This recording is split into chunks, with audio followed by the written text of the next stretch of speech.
So this is my gas tank. I've been leaking some gas whenever I pump fuel.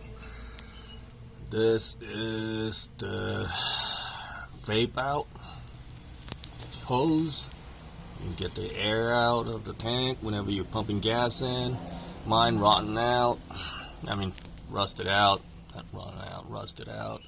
As you can see, there's one of the rubber pipes, probably a clip-on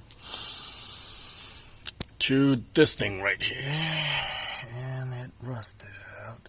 So yeah, that's the main gas line and the vape out, whatever you guys call it.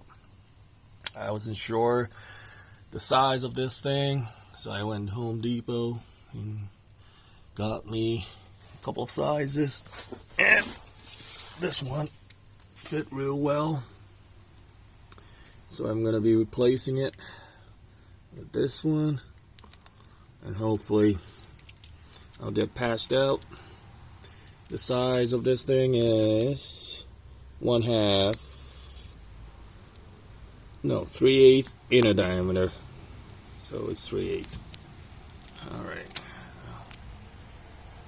So if you guys are having Intrepid and you have gas leaks, you find one of the pipes, one of the hoses is rusted out, and try it this way. Note to self: